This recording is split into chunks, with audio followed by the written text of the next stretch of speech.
Bienvenue pour le sermon du vendredi. Le titre de ce sermon est « Les uns les autres et après ».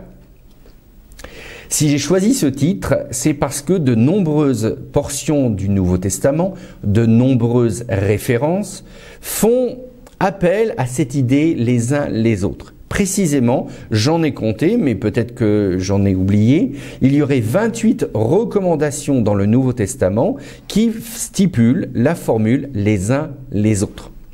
Nous allons nous intéresser plus précisément aux 13 mentions les uns les autres des écrits pauliniens.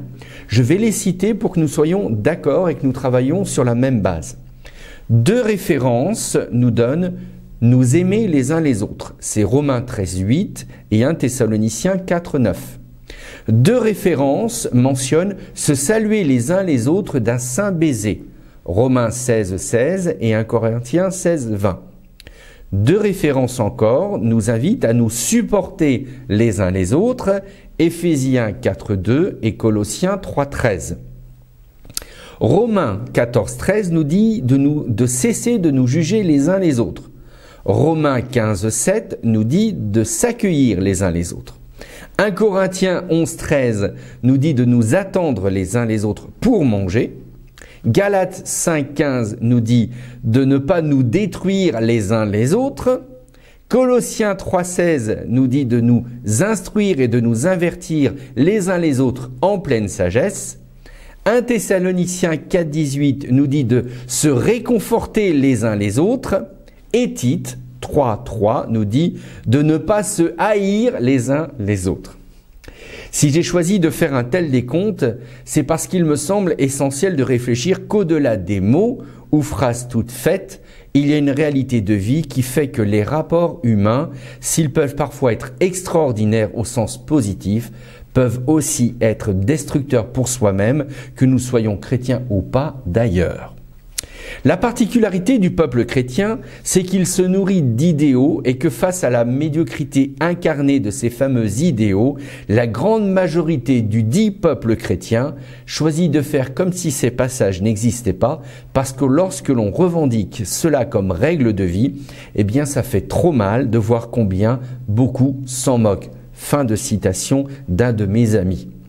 Nous-mêmes, de toute façon, sommes un jour ou l'autre décriés par un frère ou une sœur dans la foi parce que cette personne estime que nous n'incarnons pas ces fameux idéaux chrétiens que nous prêchons allègrement. Et je vous le dis de suite, souvent les pasteurs sont décriés comme étant des gens qui soi-disant disent de belles paroles, mais eux-mêmes n'arrivent pas à le pratiquer. J'ai entendu ça durant toute ma vie de pasteur. Au final, dimanche après dimanche, on entend de belles paroles, mais la vie est la vie. Et on a beau essayer de faire au mieux, il faut bien admettre que la réalité des rapports humains n'est pas si simple que cela.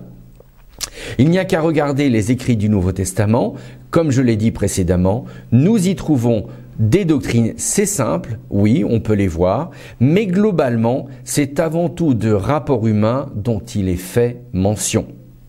Et lorsque je dis cela, beaucoup semblent surpris, mais c'est ainsi.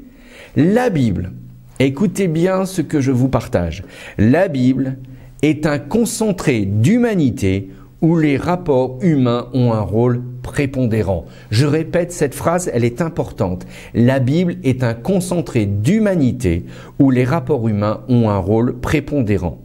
Si vous ne partagez pas mon analyse, alors je vous invite à relire les évangiles où même Jésus doit composer avec les 12 caractères de ses apôtres qui se divisent. Car certains sont dans le cercle des très intimes de Jésus, tandis que d'autres non. Certains veulent invoquer le feu du ciel sur les gens qui les agacent. D'autres envoient leur mère pour obtenir de la part de Jésus la meilleure place à ses côtés lorsqu'il sera venu dans son règne. Oui, même Jésus est confronté à la difficulté des rapports humains du fait de gérer un groupe juste de 12 apôtres. Mais déjà là, pas mal de difficultés. Ensuite, nous passons au livre des Actes. Et là encore, on découvre quoi ? Des prises de pouvoir, des conflits, des guerres de courants théologiques, des mensonges, des trahisons, des ruptures, bref, la vie dans toute sa splendeur. Et oui, la Bible est un concentré d'humanité où les rapports humains ont un rôle prépondérant. Et à nouveau, les écrits pauliniens, les épîtres catholiques ne sont pas en reste non plus. Encore et toujours, les rapports entre humains qui ne sont pas au beau fixe. Et pourtant, chaque rédacteur biblique se réfère à cette idée de s'aimer les uns les autres. Le problème, c'est que nous avons tous notre propre définition de ce que signifie être aimé et aimer l'autre. Pour certains, aimer signifie dire le plus vite possible ce qui ne va pas chez l'autre. Et on s'appuie sur ces textes bibliques. Tandis que pour d'autres, c'est d'être patient et ne rien dire pour laisser à cet autre le soin de changer. Et à nouveau, toujours en s'appuyant sur les textes bibliques. Qui a tort et qui a raison? Et nous connaissons tous des choix similaires. Finalement, on se retrouve bien seul face à tout cela.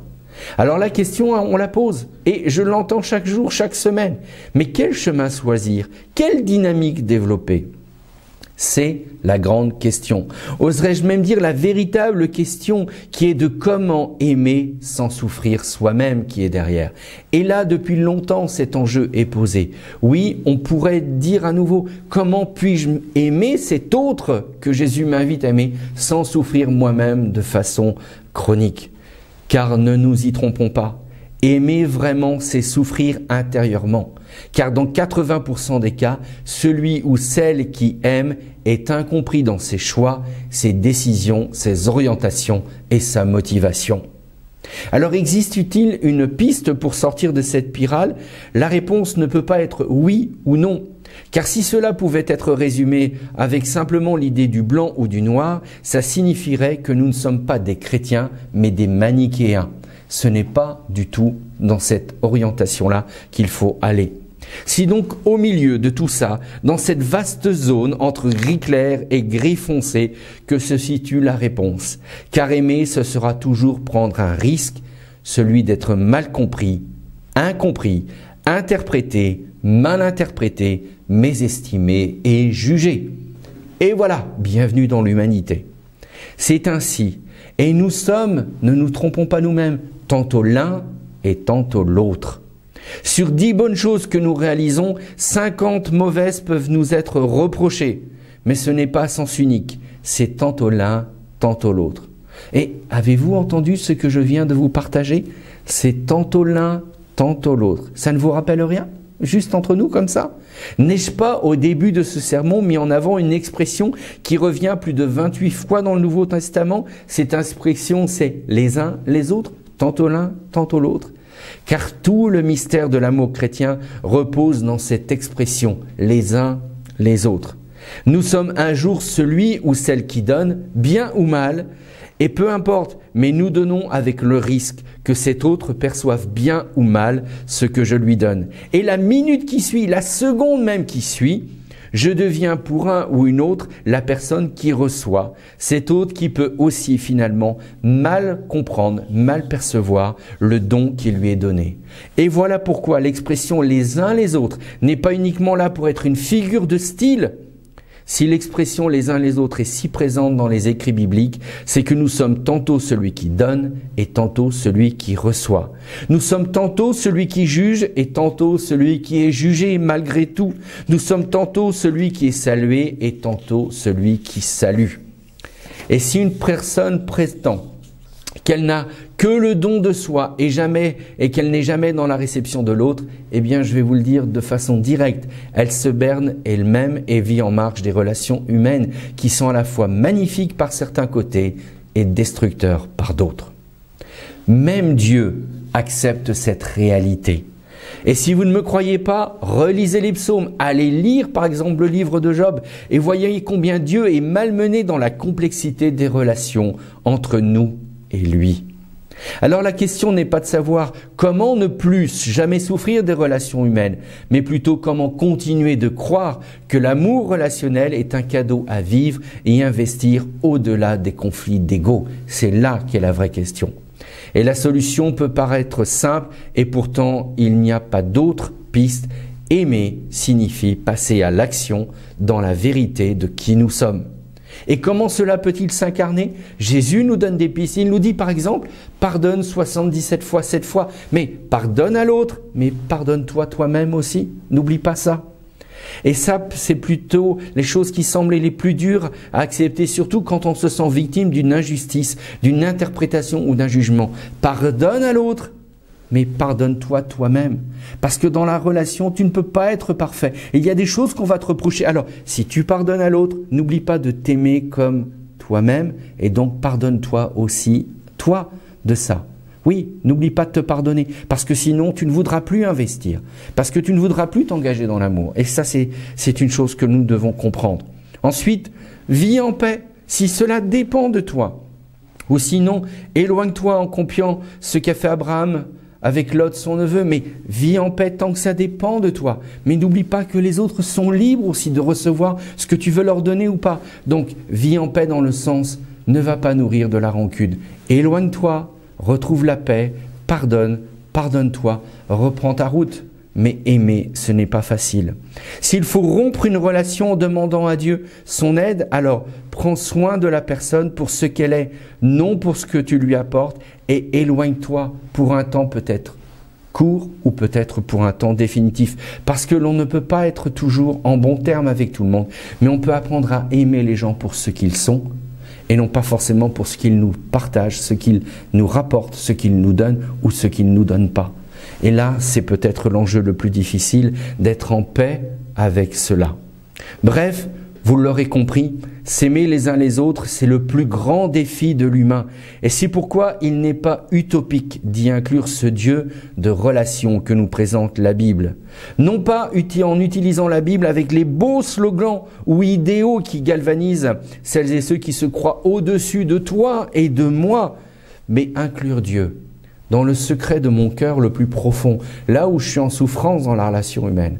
L'inclure dans le secret de ma chambre où je prie dans le silence, je verse des larmes parce que j'ai une souffrance relationnelle. Et ce Dieu-là pourra me dire et me communiquer avec douceur et bienveillance qu'il me comprend, me soutient et m'invitera encore et encore à me développer au nom de l'amour dont il est si facile de parler, mais si dur de vivre au réel.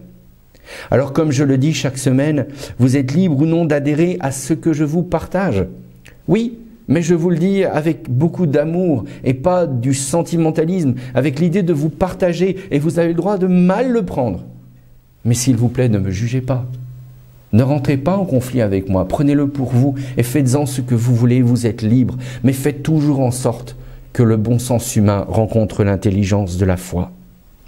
Et la conclusion de ce sermon, j'ai trouvé que le plus simple était de lire une petite partie de l'épître de Paul aux Éphésiens, au chapitre 3 et les versets 17 à 19. Voilà ce que nous dit le texte. Que le Christ habite dans vos cœurs par la foi. Plongez vos racines dans l'amour et soyez solidement construits sur cet amour. Alors, vous serez capable de comprendre, avec tous les chrétiens, la largeur, la longueur, la hauteur et la profondeur de l'amour du Christ. Vous connaîtrez cet amour qui dépasse tout ce que l'on peut connaître. Vous recevrez toute la vie de Dieu et il habitera totalement avec vous. Amen.